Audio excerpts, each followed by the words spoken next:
Welcome students.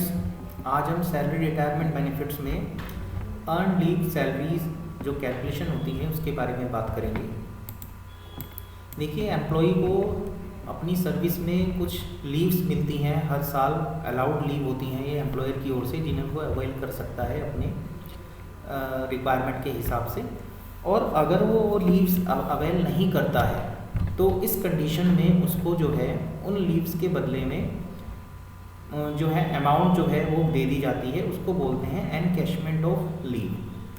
अगर वो leave नहीं लेता है तो उसके बदले में कुछ अमाउंट जो होती है वो लीव की उनको पेड कर दी जाती है। तो ये जो एनकैशमेंट ऑफ लीव होती है ये टैक्सेबल होती है, लेकिन इसका जो पार्ट होता है वो कितना टैक्सेबल होता है, कितना जो है इसका एग्जेम्प्ट होता है, किसके लिए एग्जेम्प्ट होता है, ये सब जो है हम जानते हैं। देखिए, सबसे पहले है एनकैशमेंट ड्यूरिंग द सर्विस। अगर वर्कर ने एनकैशमेंट जो है उन लीव्स का अपनी ड्यूरिंग द सर्विस कराया है तो उस कंडीशन में क्या रूल होगा। If an employee does not avail any earn leave from a receive the payment in respect of any period of leave not availed by the him while he continue to remain in services it is fully taxable. यानी इस पर जो है tax लगेगा, ये fully taxable होगा अगर उसने ड्यूरिंग द सर्विस अपनी लीव्स को एनकैशमेंट कराया है, चाहे वो गवर्नमेंट एम्प्लॉई हो चाहे वो अदर एम्प्लॉई हो। ये रूल दोनों के लिए सिमिलर है। सेकंड पॉइंट है encashment at the time of termination of services. अगर उसने अपनी सर्विस टर्मिनेट होने के बाद अपनी जो लीव्स हैं उनको एनकैशमेंट कराया है तो गवर्नमेंट हो या नॉन गवर्नमेंट एम्प्लॉई हो, दोनों ही कंडीशन में ये पूरी तरह से टैक्सेबल होगी अमाउंट। और तीसरा पॉइंट इसमें आता है एनकैशमेंट आफ्टर रिटायरमेंट। यानी अगर उसने एनकैशमेंट कराया है अपनी लीव्स का आफ्टर द रिटायरमेंट तो उस कंडीशन में जो है इसमें जो लीव्स की बदले उनको जो पेमेंट मिली है, एनकैशमेंट उसने कराया है, उसमें अगर वो गवर्नमेंट एम्प्लॉई है तो उस कंडीशन में ये जो एनकैशमेंट होगा ये पूरी तरह से एग्जेम्प्ट होगा, फुल्ली एग्जेम्प्ट है, यानी उनको कोई टैक्स नहीं पे करना है। लेकिन अगर वो नॉन गवर्नमेंट एम्प्लॉई है तो उसके लिए हमें कुछ कैलकुलेशंस करनी होती हैं, उसके बाद हम निकालते हैं कि कितनी अमाउंट उसकी टैक्स फ्री होगी और कितनी टैक्सेबल होगी। तो इसके लिए ये 4 पॉइंट्स हैं जिनमें जो सबसे मिनिमम अमाउंट आएगी वही जो है उसकी टैक्स फ्री मानी जाती है, बाकी की पे उसको टैक्स देना पड़ेगा। तो फर्स्ट है इसमें 10 month salary on the basis of average salary draw by the employee during 10 months preceding his retirement on superannuation और अदरवाइज। यानी पिछले 10 महीने की जो एवरेज सैलरी है वो भी 10 मंथ सैलरी के हिसाब से वो यहाँ पर कैलकुलेट की जाएगी। पिछले 10 महीने की एवरेज सैलरी और वो भी 10 महीने की यहाँ पर इस फर्स्ट पॉइंट में कैलकुलेट करके लेनी है। बी पॉइंट है amount of salary on the basis of average salary for the approved period for which earn leave has not been availed. यानी जितनी उसकी अप्रूव्ड लीव थी उसमें से जितनी उसकी जो हैं अभी बैलेंस रह गई हैं, जितने बैलेंस लीव उसकी रह गई हैं उनकी एवरेज सैलरी में मल्टीप्लाई करके जो अमाउंट आएगी वो हमें यहाँ पर सेकंड पॉइंट में लेनी है। थर्ड पॉइंट आता है इसमें मैक्सिमम लिमिट जो है इस पर 3 लाख रुपए की है, मैक्सिमम 3 लाख रुपए तक ये अमाउंट फ्री हो सकती है। और फोर्थ है अमाउंट एक्चुअली रिसीव्ड, यानी जितना उसने एनकैशमेंट करा करके अमाउंट रिसीव किया है अपनी लीव्स पर। यहाँ पर जो सैलरी होगी उसको कैलकुलेट करने के लिए यहाँ पर एक तो बेसिक सैलरी लेनी है, प्लस उसमें डियरनेस अलाउंस लेंगे अगर वो अंडर टर्म्स है तो, और कमीशन लेंगे on fixed percentage on turnover, यानी सेल्स के ऊपर अगर उसको फिक्स रेट से परसेंटेज से कमीशन पेड किया जा रहा है तो इस तरह से ये 4 पॉइंट्स में जो सबसे मिनिमम अमाउंट आएगी वो उसकी टैक्स फ्री मानी जाएगी, बाकी पर उसको टैक्स देना पड़ेगा। इसको और ज़्यादा समझने के लिए हम एक प्रैक्टिकल प्रॉब्लम लेते हैं, यहाँ से वो ज़्यादा क्लियर होगा। देखिए इस क्वेश्चन में क्या कहा गया है, determine the exempt amount of the encashment of earn leaves from the following particulars. यानी इसमें ABC 3 कंडीशन में आपको जो है एक एम्प्लॉई की जो है एनकैशमेंट ऑफ लीव कैसे कैलकुलेट की जाती है वो निकालनी है। एम्प्लॉई जो है वो एक लिमिटेड कंपनी में है, यानी ये नॉन गवर्नमेंट एम्प्लॉई है, तो ये मानते हुए हमें कैलकुलेशन करनी है। सबसे पहले हम A पॉइंट में लेते हैं।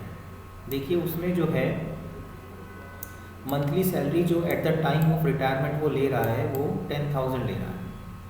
ड्यूरिंग द सर्विस उसने की है, ड्यूरेशन ऑफ सर्विस 30 ईयर्स की।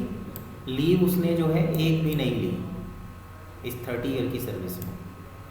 Leave entitlement at the rate of 1.5 month for each year service, जितनी उसको लीव मिल सकती के लिए वो एंटाइटल था वो पूरी ड्यूरिंग द सर्विस में 1.5 मंथ पर ईयर के हिसाब से 45 मंथ की उसको जो है लीव ग्रांट थी। Leave at the credit of employee on retirement, यानी उसको जितनी बची हुई लीव उसके अकाउंट में क्रेडिट होनी थी वो लीव 45 मंथ की ही क्रेडिट हुई, क्योंकि उसने कोई लीव अवेल ही नहीं करी, तो 45 के 45 उसको मिल गई। और लीव सैलरी पेड हुई है उसको at the time of retirement 10,000 per month के हिसाब से 450,000 की, यानी इतना उसको एनकैशमेंट अमाउंट मिला है। तो इस कंडीशन में हम देखते हैं कि उसकी कितनी जो है अमाउंट टैक्स फ्री होगी और कितनी टैक्सेबल होगी। सबसे पहला पॉइंट है कि जितना उसको जो एक्चुअल अमाउंट मिला है पहले हम वो लिख ले रहे हैं। तो 450,000 का उसको एक्चुअल अमाउंट मिला है। इसके बाद सेकंड पॉइंट में आता है कि जो सर्विस पीरियड है उसमें 30 दिन एक साल के, यानी एक महीना एक साल के हिसाब से ही हम मैक्सिमम जो है उसकी लीव जो है मैक्सिमम अप्रूव्ड होती है एज पर रूल्स। तो एक महीने की एक साल में जो उसकी लीव होगी उतनी ही हम यहाँ पर ले सकते हैं। तो उसने सर्विस करी है यहाँ पर 30 ईयर्स की, और 30 ईयर्स में उसने 30 मंथ की ही उसको जो है यहाँ पर लीव जो है मैक्सिमम मिल सकती है। भले ही चाहे उसका एम्प्लॉयर उसको इससे ज़्यादा दे रहा हो, लेकिन हम उसको 30 से ज़्यादा नहीं अलॉट कर सकते। एक साल में एक ही महीने की जो है ग्रांट होती है लीव। तो 30 मंथ की उसकी लीव जो है वो अभी तक उसकी बची हुई है जो उसने अवेल नहीं करी है। और इसके लिए उसको एवरेज सैलरी जो मिल रही थी at the time of retirement वो 10,000 पर मंथ मिल रही थी। तो उसकी हमने कैलकुलेशन करके यहाँ अमाउंट निकाली है, वो आ रही है 3 लाख रुपीज़। इसके बाद यहाँ पर जो है नेक्स्ट अमाउंट जो है हम लेंगे कि 10 मंथ की जो उसको सैलरी मिल रही थी पिछले 10 मंथ की जो सैलरी मिल रही थी पिछले 10 महीने में, और उसकी 10 में मल्टीप्लाई करके, क्योंकि 10 ही महीने की सैलरी लेनी है। तो पिछले महीने जब वो रिटायर हुआ था तो उसको 10,000 का एवरेज सैलरी पेड हो रहा था, तो इंटू 10 ये इस तरह से 1 लाख रुपए आए हैं। और इसके बाद जो है मैक्सिमम अमाउंट जो है हमारी है 3 लाख की। तो अगर हम इन चारों पॉइंट को कंसीडर करें तो इन चारों में सबसे जो मिनिमम अमाउंट आ रही है वो ये आ रही है 1 लाख वाली। तो इसका मतलब है उसकी ये वाली तो अमाउंट फ्री होगी 1 लाख की, और उसको टोटल मिले थे 4,50,000। 4,50,000 में से 1 लाख माइनस हो जाएंगे, बाकी के बचे 350,000 पर उसको टैक्स पे करना है। तो इस तरह से ये फर्स्ट कंडीशन में हुआ। अब इसी तरह से हम बी में देखते हैं। बी में भी उसको सेम 10,000 ही मिल रही है, 30 ईयर की ही सर्विस करी है। लीव जो उसने अवेल करी है वो 20 मंथ की अवेल करी है, मिलती उसको भी 45 मंथ की हैं। तो बैलेंस उसके अकाउंट में क्रेडिट हुआ है 25 मंथ की लीव्स का, और टोटल उसको कैश पेड हुआ है 250,000 का। तो यहाँ पर तो हमने फर्स्ट पॉइंट में लिख लिया कि उसको कितनी कैश उसको जो है पेड हुआ है। सेकंड पॉइंट में हमने लिखा है कि कितनी उसकी जो लीव अभी बाकी रह गई थी उसकी सैलरी में मल्टीप्लाई करके जो अमाउंट आएगी वो लेनी है। तो देखिए उसने 30 ईयर सर्विस करी, तो उसको 30 मंथ की ही सर्विस 30 मंथ की ही मैक्सिमम लीव जो है ग्रांट हो सकती हैं, और 30 में से वो 20 ले चुका है। एम्प्लॉयर कितनी दे रहा है इससे हमें कोई मतलब नहीं होता है, हम तो ये देखेंगे 30 में से उसने जो है अवेल कर ली है 20। तो अब उसके पास जो बाकी बचती हैं वो 10 है। तो 10 मंथ की 10,000 के हिसाब से 1 लाख रुपीज़ अमाउंट आती है लीव की। पिछले 10 मंथ की जो उसकी सैलरी है वो तो बिल्कुल सेम आएगी, 10,000 इंटू 10 1 लाख रुपीज़, और मैक्सिमम अमाउंट है 3 लाख रुपये की। तो अगर हम इन तीनों में से देखें तो 1 लाख की अमाउंट जो है वो मिनिमम आ रही है, तो इतना उसका टैक्स फ्री होगा। और 250,000 में से ये 1 लाख माइनस हो जाएंगे, तो बाकी के 150,000 पर उसको टैक्स पे करना है। इसी तरह सेम हम थर्ड कंडीशन सी में देखते हैं। 10,000 ही सैलरी है, सेम पीरियड है 30 ईयर का, लेकिन यहाँ उसने लीव जो है 32 मंथ की अवेल कर ली है, जबकि मैक्सिमम मिल सकती हैं 30 मंथ की। उसने तो बल्कि और 2 महीने ज़्यादा की ही लीव ले ली है, ठीक है। तो इस कंडीशन में उसको जो है यहाँ पर जो एम्प्लॉयर ने 130,000 पेड किया है, ये पूरा का पूरा अमाउंट ही टैक्सेबल होगा। इस पूरे के पूरे अमाउंट पर ही उसे टैक्स देना पड़ेगा। क्योंकि उसकी जो बैलेंस लीव है वो तो कुछ है ही नहीं, तो इसलिए ये अमाउंट तो नहीं लाएगी।